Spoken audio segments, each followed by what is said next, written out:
This is Basket Case Clubs, CPR Group's podcast where we turn basket case clubs into showcase clubs.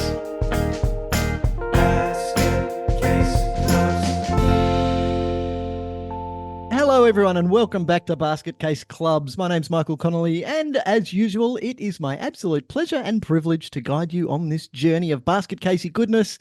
And joining me as usual is my brother Steve Connolly. G'day Steve.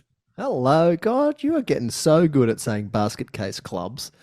What episode are we up to now? It's 70-something, I think. Oh. And how long's it been since you basket case clubs to me? Well, it was 2020. Yes, it was the COVID year. The COVID year. So we're continuing our journey through financial management in this little mini-series. And as we've said the whole way along, we love this topic, and it's because it's about money. And it's not because we're greedy and we love money. It's because for sports clubs, money is the fuel that makes things happen. So there's a funny saying, Steve, I forget who said it, but somebody said, anyone who has said that money doesn't make you happy hasn't given enough of it away. And there's something about the use of money for good that saying encapsulates, and somebody will, I'm sure, comment and let us know who that was. But it really rings true here, because when we're talking about not-for-profit, the purpose of the organization is not to make a profit. So as we've said, not-for-profit doesn't mean you're not allowed to make a profit. In fact, making a profit is kind of important, because profit is where growth lives, and growth is really important because if you're not growing, you're dying, or at least just festering. And the festering sports club is not much fun for anyone. Festering sports club. Festering sports club. It's like an open wound, all pussy and There's a gross. mini-series in that, yeah. Festering clubs. Yes, welcome back to Festering Clubs. Anyway, today we're going to have a little chat about, and it'll probably end up being a little chat because it's kind of the darker side of financial management. And that's to deal with the fact that despite the fact, Steve, that you are a tremendous bloke and I'm just lovely and a genuinely good person right to the core, there are people on this planet who just suck. They're just scumbags. And unfortunately, some of these scumbags have preyed on sports clubs. They've preyed on the good nature of sports clubs to do the hard, volunteers in sports clubs to do the hard work for nothing and not to have good financial nous, and therefore not to be watching too closely as they just pilfer the money. And so what we're going to talk about is fraud that happens in sports clubs. So I'm going to give you go. Oh, I really enjoy talking about this because it's not because it's a nice topic to discuss, but because it's something that is quite willingly swept under the carpet by a lot of volunteers. It's really easy to ignore that fact that you just pointed to, that some people just suck. And some people shouldn't be in charge of money. Some people shouldn't be in charge of looking after children and young people. And that's a reality. We need to face that reality, and we need to discuss it and tackle it head on. Otherwise, our clubs are not going to be well enough equipped to protect themselves from those people who suck. Yeah. So look, this episode is about fraud, and then it's about financial safeguards. So what can go wrong? Why can things go wrong? And what can you do about it to make sure that, to give yourself the best chance of that bad stuff not happening to you in your club? So that's the purpose of this episode. So let's start with the bad stuff. I'm going to start with a story, Steve. And I've got... what a surprise. I've got, unfortunately, a few of these, and they're all very, very similar. Yeah. So this one's about a lady who was both the president and treasurer of a club. Now, in many cases, that's actually illegal. And so there was a breaking of the Incorporation Act in that case right there. But she was also head coach. And so that meant that she was in 3 positions of authority. And I will use the word pleasure sarcastically here. I had the distinct pleasure of meeting this girl, and she was unpleasant. She was a bully. She was bombastic. She was a dictator. And so just not a nice person to be around. And she, long story short, she was stealing the money. She was pilfering the money from the club. And the sad part of this story, and unfortunately this is where this story is sad in most cases that I could give, she had an addiction. She had a gambling addiction, and she was taking the money from the club. Now, this is in the day where most of the payments were made by check. She was writing a check out to cash to, I don't know, $1,000. But then on the check stub, writing payment of electricity, and she'd go to the bank, and that electricity payment might have been $150 for the month. So she'd go to the bank, cash a check, take the $150, pop over to the post office, pay $150 for their electricity bill, so that's done. But then the $850 she's pocketing in cash, and she was heading straight to the local RSL and investing that in the pokies. In the court case where she was convicted and sentenced to 6 months imprisonment, she swore that she was going to pay it all back as soon as she won. Of course she was. As soon as she won. Yeah. So there's actually a really, really sad part to this story, and that is the power of addiction and addictive behavior. And she was subject to that. And unfortunately, she was in a position of power and authority where she had bullied, because of her position as head coach, she had bullied the other committee members into staying silent, because had they spoken up against her and she took it, she would have taken it as against her, she would have not selected their kids for rep teams. So, yeah. And as you say, it's so common that element is the driving force behind the theft and the fraud that we so often see. Yep. But I think it's also a really good opportunity to point out that organizations that do have good financial safeguards, which we'll come to in a moment, in place, are those that are, that don't wave temptation under the nose of anybody, because you don't know what someone else's situation is like. You don't know whether they are addicted to gambling. You don't know what their financial position might be. And therefore, if you just take temptation off the table altogether, then you remove the risk that person's going to do the wrong thing and that your organization's going to lose out financially. And that's exactly what we're getting at here. We're trying to help you create an environment in your club that is not conducive to people who may be predatorial when it comes to money, wanting to get involved in the first place. And unfortunately, they've got numerous other stories where some individual has moved from club to club, and this happens in sometimes really small communities. So everybody knows this person over time. Nobody's ever had enough evidence to have this person convicted, but they've moved from club to club, taken on, and they've just been there at the right time when a club's in their AGM season and they're at that point where they're saying, oh my God, we need somebody. Anyone's going to be better than nobody. No, a bad person is worse than nobody. They would have been better off having nobody. And so these people have ridden in as the knight in shining armor and then pilfered them for far too much money and gotten away with it because they know what they're doing. And so we want you not to be that club. And while it's more difficult now to steal money because of electronic controls, it is by no means out of the question. And to give you one more quick story, and we've both got clients where this has happened. We've both worked with clubs where this has happened. There was a scam that went through that actually was not directly related to money. It was related to email. And because the password on the treasurer at or president at or secretary at email address was not very strong, it was that password that was able to be hacked. And by hacked, I'm not talking about somebody sitting in a dark room with beeping lights and going, it's just you didn't log out when you were doing your something, some club email on a public computer or something, or somebody was literally watching over your shoulder and literally saw you type in the password. So there's no hacking there. It's just you've had poor security of your password, or it was a poor password anyway because it's included the name of the club or Treasurer 1 or Treasurer 2000. Yeah. And it's so when you've got a really simple, so that might be a brute force attack, but it's going to take seconds for that to be cracked by baddies on the internet. So what happened is these clubs had their email accounts hacked.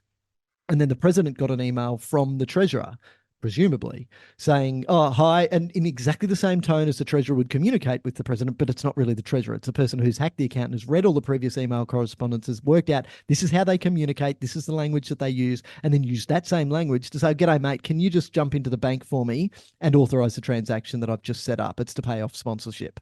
It's to pay off some signage or whatever. And then the president's gone, oh, yeah, and that, John, yep, there's an authorized it. So, and by the way, they were able to get into the bank because I had the same password. Or go to the bank and say, reset password. Where's it going to send the reset email?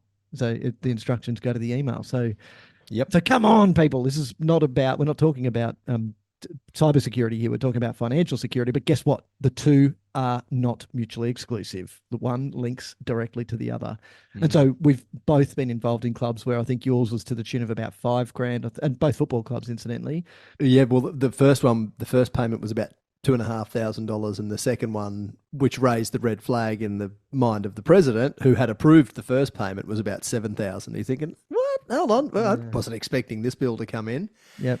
And the plot thickens because my guy was a detective. Yeah. And it was only that he was a detective that he picked it up, because my guy wasn't. And they got stung for 19,000 over the matter of a few days. So this is really quick. Several transactions. And just boom, boom, boom. And guess how much of that money they got back? Zilch. Fuck all, buddy. Nothing. So that's fraud. That's what it can be. So why does it happen? And there are a number of triggers that can lead people to commit fraud. As we've talked about addictive behavior, and unfortunately that is very common in clubs, and it's because you are an easy target. But it can also be just little financial pressures, or, and this is what is certainly troubling for me, just a sense of entitlement. I've done a lot of work for this club. I've driven around a lot, and there's all of these $2 coins sitting on the top of the filing cabinet here. I might look. I'll just take a few of those for me because I deserve it. I have an entitlement to it. But over once time, you get away with that, then it's and then it becomes just the way that it is. And oh no, the first half of this money goes into my purse. And look, it's a victimless crime. Nobody needs that money, and they don't need it. So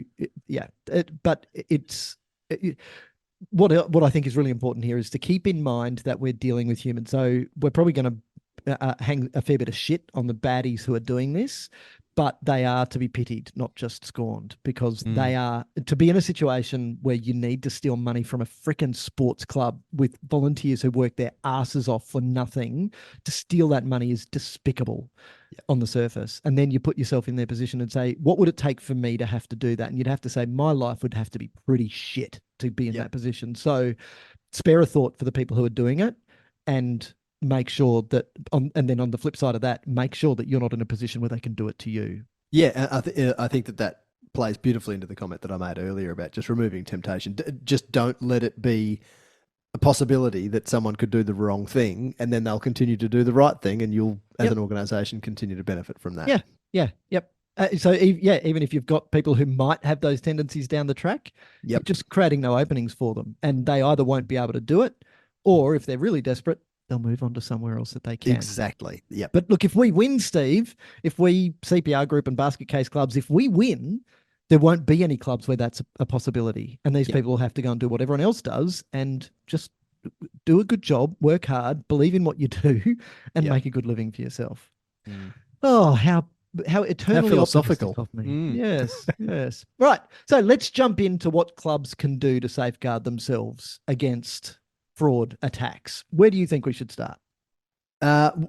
Well, it won't surprise you that I would just like to quickly throw in another story that leads beautifully into the safeguard. So incremental, little bits of money going missing here and there, which was not even being picked up, again, funnily enough, in football, through the local pub meat tray raffle. And when it was a club of which I was a member, and the fundraising coordinator said, Steve, can you help out? Come and sell some raffle tickets on Sunday afternoon at the local pub where we regularly do so to, raise funds for the club. Of course I can. Tell me the process. And the process was so loose. Pick up the bag from me with, about $300 in it, probably there, near enough. Go to the local butcher, buy one meat tray. He gives you two because he sponsors the club. Then sell the tickets, swap the meat trays halfway through, get some kids to pull the winners out of the little ice cream container that you put all the ticket stubs in, and get the bar staff to announce the winner, lick the winning stubs, stick them on the front of the meat tray raffles, put them in the fridge, leave the bag of cash and tickets with the guys behind the bar, and I'll come and pick it up on the Monday. And I was when I picked up my jaw off the floor, I said, well, what we're going to do is we're going to put in place some safeguards. Really simple, two people counting the float, keeping some record of the number of tickets that were sold, two people co-counting the takings, and I'll drop the bag of cash back to you. How about that? Because it's a 5-minute journey down the road. Anyway, funnily enough, I bumped into that fundraising coordinator 6 months later. He said, Steve, I've got to tell you a really interesting story about what, all of that change that we made for the fundraising. I said, go on. He said, well, as soon as we put it in place, though, that little, 1-page document that got co-signed a couple of spots and some really simple safeguards, a few of the regulars stopped selling raffle tickets. I wasn't surprised. He was. He said, but even more interesting than that is that Hang on, let me guess. We made more money. we made more money between 50 and 150 more dollars every single freaking week since we put that in place. So, and that's just so seemingly inconsequential, but that shit adds up. All right. So that said, then, interesting little story. Let's then get into some of the things that we can do to protect clubs, or that our committee members should be able to do to protect clubs against fraud. The first one is actually really interesting. It's just the process that you do at meetings, and it's the approval process. So clubs shouldn't be in a position where they can spend money that isn't approved or authorized by the whole committee. It's not just one person who signs off on everything. Remember that it's the entire management committee that is accountable for the financial management of your club. And so that's why this approval process is so important. It's where the management committee approves expenditure. Now, Steve, as we come back and we talk budgeting in an upcoming episode, we'll readdress that, and we'll talk about the fact that we can actually do whole chunks of pre-approval by approving a budget early in the year. But this is the thing where you say, okay, so we've got this approval is where we've got an expense coming in, or a known expense that's going to come in, and the committee approves that. Now, certainly in the constitutions or the model rules in many states and territories, this is actually a legislative requirement. It's in the Associations and Corporation Acts, or whatever they're called in each state and territory, that every item of expenditure needs to be approved by the committee, not by the treasurer, but by the committee.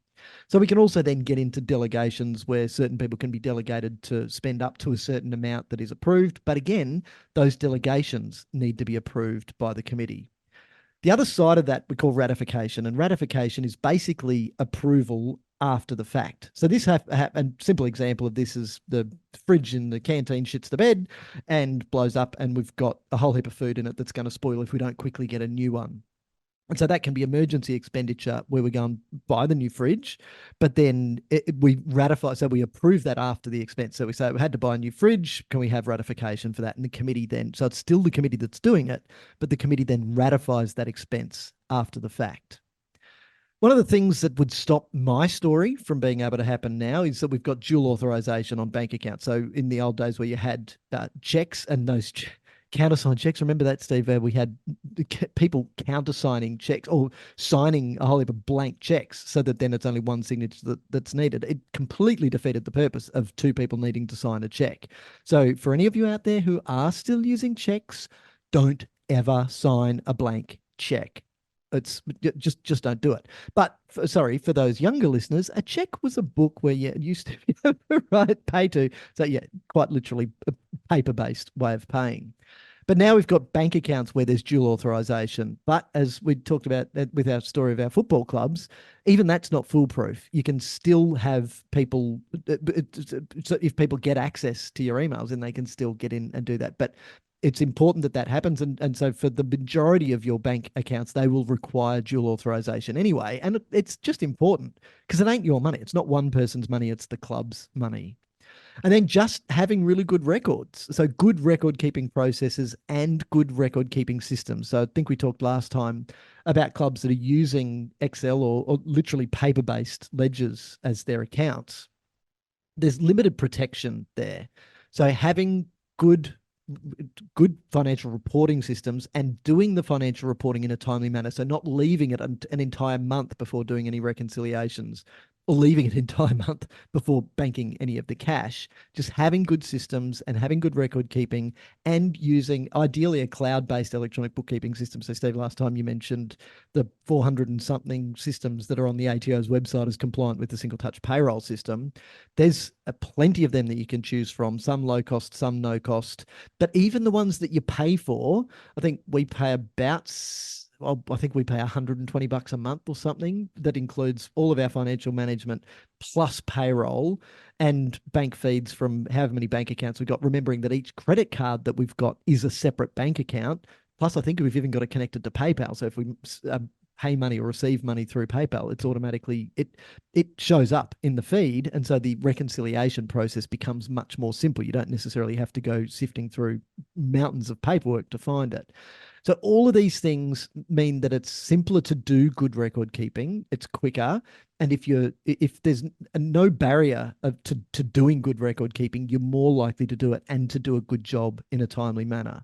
So absolutely, I can 100% recommend having good systems and processes, but certainly certainly a good software package as well.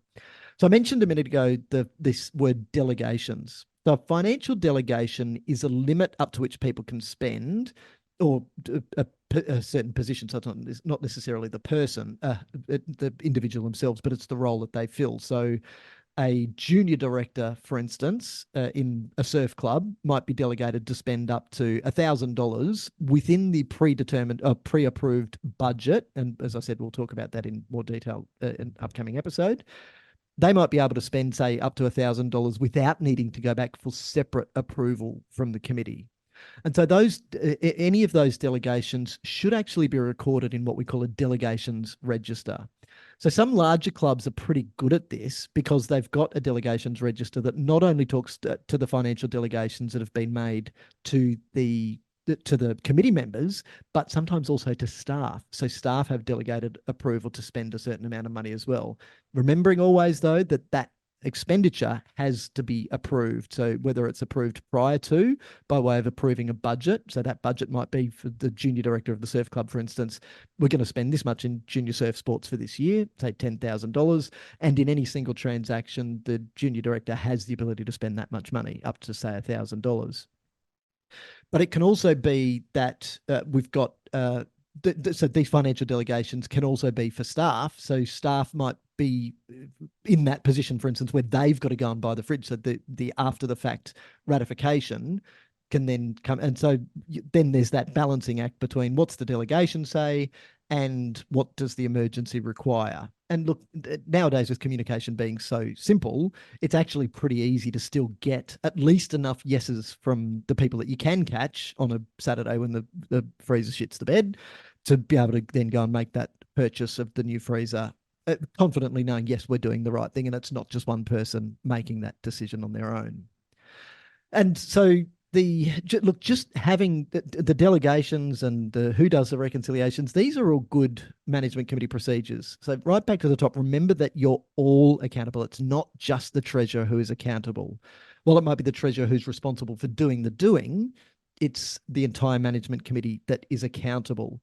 So this is why I think it's really important to do a good solid induction. So every time there's new committee members or every time there's an AGM and there's committee members that are continuing, do that induction again so that there's a reminder or a refresher. As I think we talked about a couple of episodes ago, there's a refresher. It says, oh, that's right, I forgot about that. Yes, well, I remember now. Now, if you're still using cash, two things. Firstly, if you can stop it as much as you can. Now, this was one of those funny good things that came out of COVID. It meant that because we moved to a cashless society, because touching cash means that I've coughed into my hand and then touched the money and then you've touched the money and then you touch your face and then you get COVID, there was a big push to move away from cash as a way to transact business. So we moved more into a cashless society. And I think that's a great thing because if you can move into a cashless society, every electronic transaction has some degree of traceability. So it might be a transaction on a credit card or a debit card that is in the name of the club. Great, because there's a timestamp and there's where that money went. So it is far more traceable than, to take your story earlier, Steve, somebody stealing the money from the raffle and then just going and spending it how they want. So if somebody is doing the wrong thing, at least if they're doing it electronically, you've got that evidence that I mentioned that so many of the clubs weren't able to pull together to make a conviction for the person who's stolen money. This gives you that ability to have to be able to have some evidence, to be able to say, yes, we were ripped off and here's when and here's how. So make electronic payments as much as you can, but also be able to receive electronic payments. So it's really easy nowadays to be able to receive electronic payments, whether you organize a merchant account through the bank where you do your typical banking and have an FPOS machine, or whether you use one of the smaller organizations. Well, they're not so small anymore. The organizations like Square or PayPal that have set up ways, and some of the banks are even following suit, where you literally just have a tiny little reader and people can tap their card and the money then connects to your normal bank account. So great opportunities to move to being able to receive money electronically as well as pay money electronically. But if you are still collecting cash, don't put people in a position where they can be tempted to take that cash. So have supervision. Any cash handling should be supervised. Now, that can be as simple as an inexpensive security camera in the canteen above the till, or when there's somebody at the end of an event counting the money on the table in the canteen, have a couple of people there. Now, obviously, that then creates more of a social environment. You don't want somebody left around with a whole bucket of money late at night on their own, but it means that you've got an extra pair of eyes. Now, we've talked about fraud that is deliberate. There's also accidental fraud. And when it comes to counting cash, when it comes to keeping cash and transporting cash, accidents can also happen. Now, that accident could be that we lose money, that we count it wrong, or it could be that somebody steals it from us. But again, to go back to trying to become as cashless as you can, if somebody says, I was on my way to the bank and I had the bag of money from the bar after the rodeo and it was $45,000 and somebody bonked me on the back of the head and then stole all of the money. Now, that's possibly a very sad and true story, but there's always going to be that tiny shadow of a doubt in everyone else's mind that says, yeah, but did she really get bonked on the back of the head or did she just put the money under a mattress in her house? So all of these problems just disappear if we make that change as much as possible to move to cashless. Plus, that many people just don't carry cash anymore. A lot of states now have, their state transport departments now have a mobile app for your driver's license. Now, for me, my driver's license was the last reason that I was carrying a wallet because it has had no money in it for a long, no cash in it for a long, I don't know, maybe it's got, if I'm lucky, it's got a $50 note in it, but it's more likely to have a $2 coin in the little coin, which incidentally is still where I keep my guitar pick in my wallet for all of those times that I accidentally find myself in a guitar shop and then need to have a pick on me. But I don't even have that anymore because I don't carry my wallet because now my license is on my phone. So that's no, so I'm definitely not going to have cash. So if you can take money electronically, you're far more likely to be able to make a sale. I was out for a drive and then a walk a few weeks ago and came across, you couldn't miss it. There were two bagpipers. Now, as a muso, I can tell good music from bad music. Bagpiping usually just fits into the bad music column 100%, regardless of how good they are. But these two, they were just fantastic. They were really, really good. They were tight. They were together. Most importantly, they were in tune. Anyway, they weren't exactly busking. They were kind of just practicing in this little rotunda. But they had a sign out saying, we're collecting money for MD and me, MND, so motor neuron disease. And I thought, oh, gee, if only I had some cash, I'd empty out the coins in my wallet. And then I saw they had a little barcode, a little QR code on the sign. I went, oh, hang on a minute. So I scanned it and it took me to a secure donation site.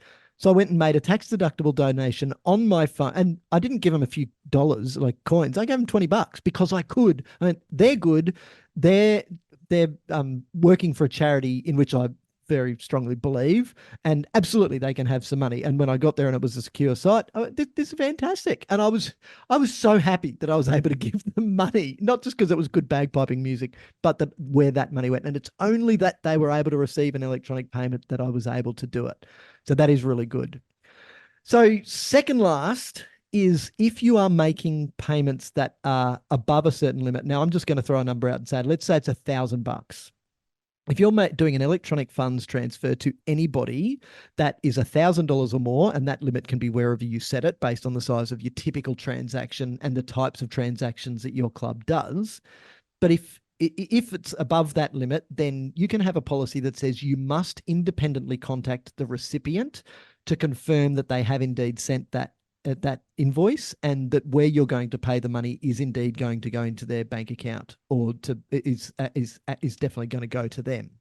So this idea I actually stole from a lawyer's form where the lawyer said that if it's, and I think in that case it was $10,000 if you were going to transfer money greater than $10,000, that you needed to contact them before doing it to make sure that they were the genuine recipient. So I think it's a great idea because it's a fail safe. It enables you to double check.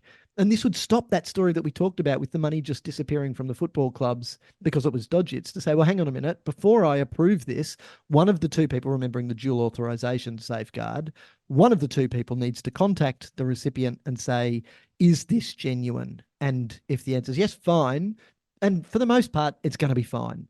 But don't get complacent, because it only needs to happen once that, boom, you save $1,000. So I think it is a good standard policy to have. And the final one is just to speak up. Now, in the case of the lady that I mentioned earlier in the episode, where she was the coach, head coach, plus the treasurer, plus the president, nobody else spoke up against her because they were worried about recriminations personally on their part. So unfortunately, let's just dig into that a little bit more. So that's understandable on the surface. I want my kids to do well. I want them to go to rep selection. I want them to be able to achieve in this sport. But that came at the expense of this guy. By the way, that club lost $36,000 to this lady and got none of it back. So while they were able to prove that it was her that did it and were able to make a conviction to 36,000, it was probably more than that. And I know another association that lost, as in the court documents, $180,000. But in speaking to them, they think it was more like $300,000. They just can't prove the rest, because that person who had committed that fraud was good at covering up 120 grand. Oh my God, it's just so painful. Anyway, this final one comes down to speaking up. If you've got a concern, do not keep it to yourself. You're not in a committee for the benefit of yourself. You're in a committee for the benefit of the club. So look, if it's really bad and you're worried about what impact this is going to have on your kids, crikey, are you in the right club to begin with? And if it's not the right club, can you do something about it to make it the right club before you just piss off? So this one is just speak up, and you're speaking up as a committee member, not as, in my case, Michael. It's not Michael against Steve. If I've got a concern, I'm interested in protecting both of us here. So if you're the treasurer, I'm the president, and I've got to worry about something that you've reported on, I need to mention it. I need to talk about that. So speaking up. So there you go, Steve. A whole heap of good little snippets and ideas that our clubs can put into place to protect themselves so that they don't get hit for fraud, and hopefully mean that they're all making more money, like your little story earlier of the raffles, that the money that these clubs should be making from the hard work of their volunteers, they are actually making.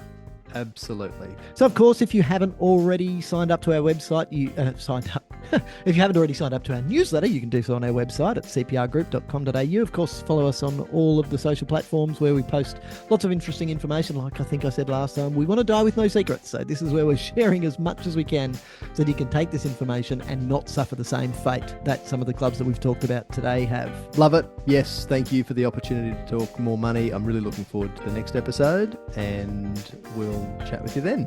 Thanks, Steve. See you later. Basket Case Clubs acknowledges the traditional custodians of the country on which we record, being Yugambeh, Turrbal, Jagera and Kabi Kabi land. We recognise their enduring connection to land, waters and culture, and pay our respects to elders past, present and emerging, and extend that respect to First Nations listeners.